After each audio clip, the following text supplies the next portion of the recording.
This video is really important. I'm going to make it short, sweet and concise to get to all the relevant bits of information and the points that you need to understand about the new EU chat regulations. And I say EU, but this actually affects everyone in every part of the world, and you'll see why later in the video. Chat control. EU lawmakers finally agree on the voluntary scanning of your private chats. The EU Council has finally reached an agreement on the controversial child essay regulation. Can't say that word at the start of the video. I want this to get seen by people. I don't want the video to get limited in the algorithm. After more than 3 years of failed attempts. Nicknamed chat control by its critics, the agreement has kept cryptographers, technologists and encrypted service providers and privacy experts alike in turmoil since its inception. Presidency after presidency, the bill has taken many shapes, but its most controversial feature is an obligation for all messaging service providers operating in the EU, including those using end-to-end encryption, WhatsApp, to scan their users' privacy chats on the lookout for child sexual abuse material. Now, just to clarify, it says it's for the EU. Now, whilst the UK isn't part of the EU anymore,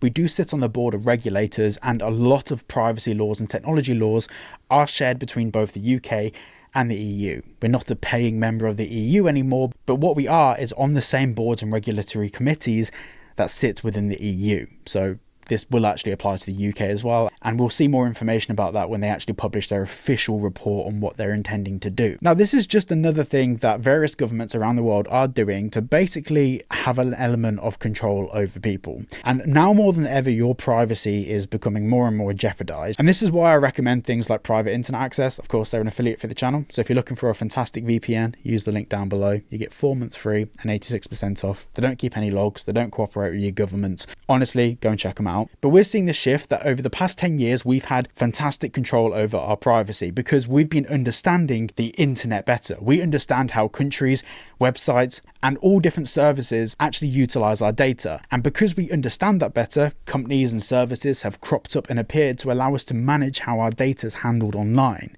Now, when it comes to things like government regulation, and this isn't just government regulation, this is many governments teaming up together to institute regulation, it's a completely different ballgame. This isn't like removing your email address from a database somewhere or stopping someone seeing your location through your IP address. This is so much more invasive. Now, originally, when these conversations actually first started poking up their head, the plan wasn't to have like a chat scanning system.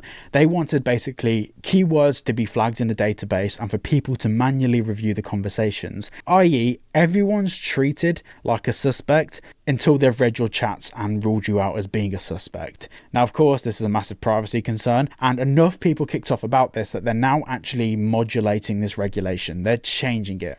And that's what we're going to get into now. At the beginning of the month, the Danish presidency, it's always Denmark, by the way. If you look at every single piece of privacy regulation that's come into effect in the past couple of months in the EU, it's always been Denmark heading it up. At the beginning of the month, the Danish presidency decided to change its approach with a new compromise text that makes the chat scanning voluntary instead. That turned out to be a winning move, with the proposal managing to reach an agreement in the council on Wednesday, the 26th of November, 2025. Privacy experts are unlikely to celebrate, though. The decision came a few days after a group of scientists wrote yet another open letter warning that the latest text still brings high risk to society. That's after other privacy experts deemed the new proposal a political deception rather than an actual fix. Now, originally, the plan for this law was to be mandatory. They wanted to make sure that companies like Meta, which includes WhatsApp, Facebook and Instagram, and Twitter and Apple, all complied with this, essentially giving us, the user, absolutely zero choice about whether our messages are being read. But what they've actually decided to do instead is to make this voluntary, so these companies can opt in to do this. They can opt in for chat control.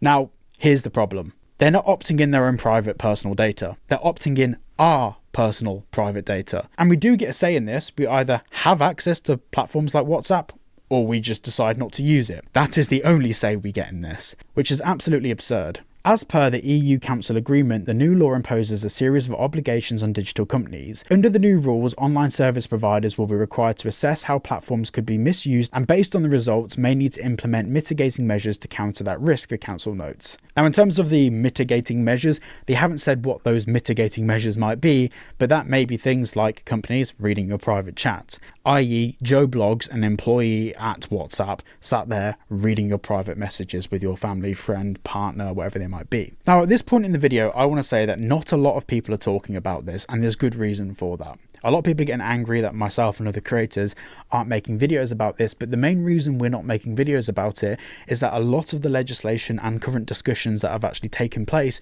are so vague. At the moment, there is limited information on what their actual plans are moving forwards and by what date exactly they're going to be implementing all of this, how it's going to be implemented, which countries within the EU are going to comply. Also, this actually violates a few laws for a few EU countries, so how that fits into the mix. Essentially, it is too early to say exactly what we're contending with, what we're fighting against. Over the past few years, we've seen that the EU wants to have access to our private messages. In fact, the UK government in particular actually still want to have access to private messages, and they've publicly fought with Apple over this. But when it comes to the specific details of how they're going to do that, how the workflow is going to look like in terms of how they're going to scan the messages and how they're going to gain access to any of this information and how this information is going to be shared, stored and managed, that's not where the conversation's gone to, at least publicly yet. As more information comes out, I will keep up to date with this, because out of everything we've seen, whether it's the Online Safety Act, Digital ID, this is the most invasive thing that I've seen so far. This isn't a case of catching a criminal and then proving they're guilty. This is a case of treating everyone like they're guilty in the hopes you catch a criminal. And once again, I'm treading very lightly here. I agree that things need to be done to stop children being preyed on online. Of course they do. But the cost of that shouldn't be every EU citizen having their private conversations and private data compromised. I just want to jump over to Edward Snowden for a little bit. Obviously, when he exposed the fact that the US government were essentially wiretapping everyone and accessing everyone's private information, that to this day is one of the most egregious abuses of personal privacy. But the EU is looking at doing it for everyone in the EU, and people aren't kicking off about this. I'm genuinely fearful of the future. Now, someone asked me yesterday in a comment to make a video about everything that's happening, from Online Safety Act to Digital ID to this.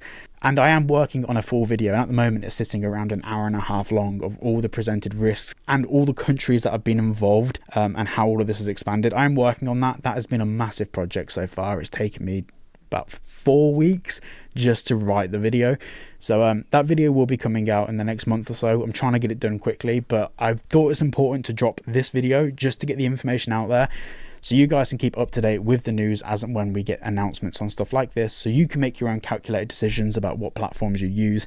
At the moment, you can't really make that decision. We're still not really understanding which platforms are actually going to comply with this, which platforms are going to take the EU Council to court over this, and I imagine a lot will, especially Facebook. So yeah, I will keep you all in the loop. If you did enjoy today's video, please make sure to like and subscribe, and make sure you check out Private Internet Access VPN at the link down below.